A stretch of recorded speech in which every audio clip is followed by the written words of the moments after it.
So today, lads, we're going to be talking about something crazy. We're going to be talking about something absolutely crazy.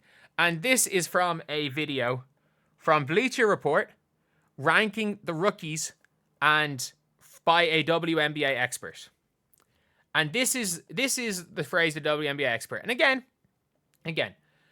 I doubt this person called themselves the WNBA expert. This is more so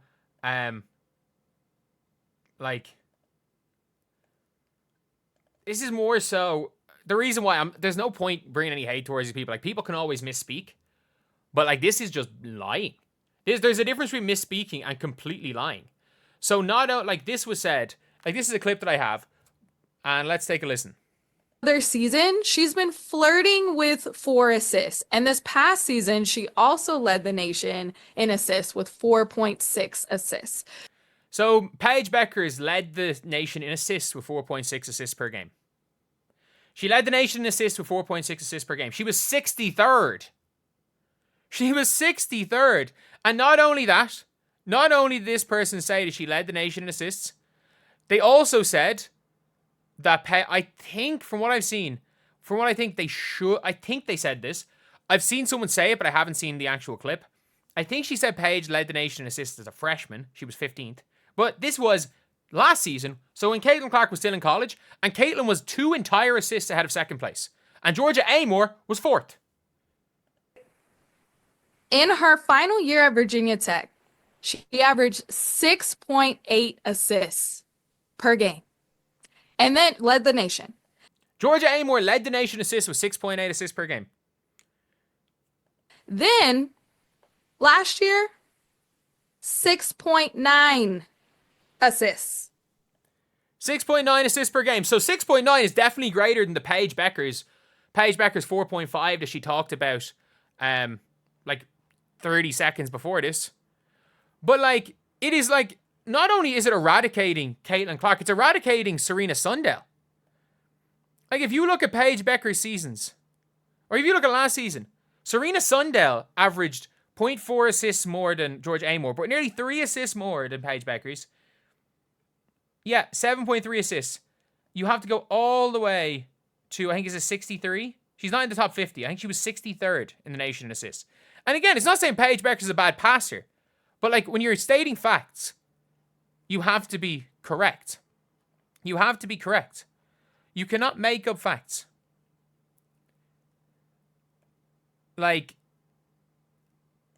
if you look again, in the 2020-21 season when she said Paige led the NCAA in assists, it was Aleta and Caitlin was 3rd with 7.8 assists per game. Paige averaged 5, and I think she was 15th, if I'm not mistaken. Yeah, Paige was 15th. There was actually someone on Paige's UConn team that was top 10 assists at one stage, but it was, in fact, Nika Mule. And that was the best season that Paige Bueckers had in assists per game. If you look at all these seasons, first season Paige was 15th. The second season Paige played, Caitlin Clark led the NCAA in assists with 8 assists per game.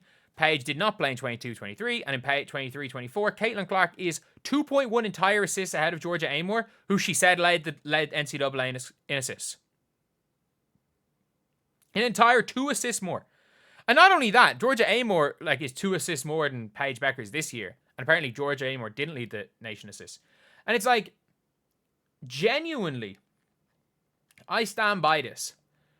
The problem is where it's like, if you lie enough times with confidence, it'll be accepted as truth. If a lie is spread enough, it'll be accepted as truth.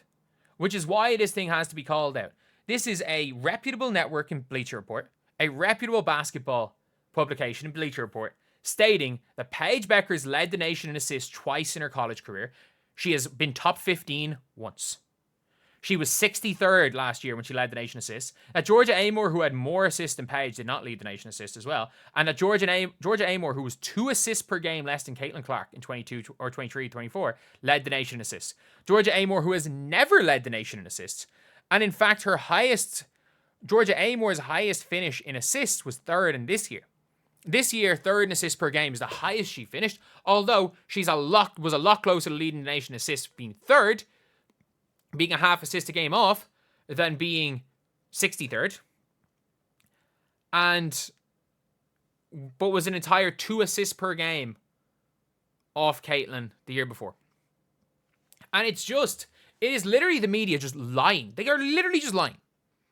And that is the problem, where it's like, there are factual statements. Like, people can give opinions based on nonsense.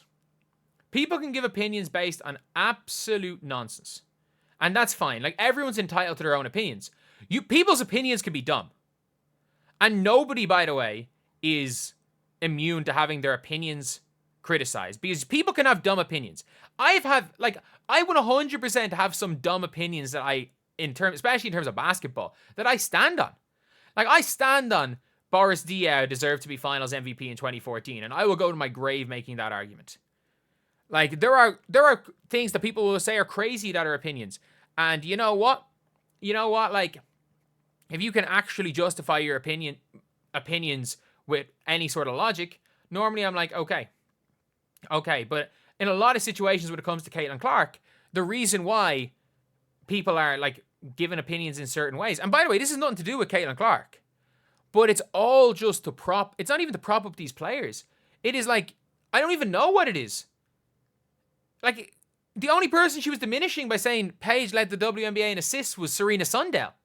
And then lying that Caitlin Clark didn't lead the nation assists the year before. It's just, and it's not even about Caitlin Clark. It's just straight up lying. It is literally people. You might as well have said Angel Reese led the WNBA in 3-point percentage. You might as well have said that. Like, it's not that far off. It's not that far off. Was she 63rd in the she would have been. You know what? Yeah, could she have been 63rd in the WNBA in freaking 3 points made last year? Could she have been 63rd? I don't know. I think she made like 3. Was she 63rd? But yeah, and that is still just one of those things that I just think if a lie is said long enough, it becomes truth. And I think we should stop allowing that lie spread. And again, I don't know who this person is. I'd be willing to. The reason why I'm not showing them is there's not a pattern of lying. It's not like Cheryl Swoops where there is a pattern. It's not like that NBC reporter where it's a pattern. And with that NBC reporter, like, I don't think anything that they do is in good faith. So there's no point even, like, again, if they say something, their face isn't going to be shown. The reason why I'm not showing this person's face is because, again, I hope that it's just a misspeaking. I don't know who this person is. And I'll always have a little bit of sympathy for somebody misspeaking. As somebody who does speak in front of a camera, I have 100% gotten things wrong. Not this wrong. But, like, I can't remember what it was. I said it on one of my videos years ago. I remember it very vividly. That, I think, did I say Aaron Aflalo made an all-star team or something? And I think I said it confidently enough. And people were like, did he make one? I was like, he never made an all-star team. Like, I've said dumb stuff like that. But again, I have never stated that a person led the NBA in assists with 4.6, and then, or a player led something in assists with 4.6, and then a minute and a half later say that a different person had 7 assists per game. It would be like me saying that, I don't know, Anthony Edwards, whatever, just hypothetically, I don't know what he's averaging. I think Shea is at like 32 and Ant's probably at maybe 27 or something. I'm wrong with these numbers. I'm just thinking off the top of my head. It's like me saying Ant led the league in scoring with 27 points and then saying, Shea had 32 points per game. But yeah, it's just something that needs to kind of be stopped. And again, don't go after this person. I have no idea if it was an argument made, if it was a misspeaking or an argument made in bad faith. I hope it was the former. Because if somebody misspeaks, again, if you make a mistake like that, you're always going to be called out for it. But if it's a misspeaking, it's not a mistake you're going to continually make. And that's all that really matters. It's like, you don't ever judge someone by a mistake, judge them by how they react to a mistake, which is why I have such a big problem with the majority of WNBA media. And hopefully she's not like the others. So anyway, yeah, that's the video. I'll see you guys.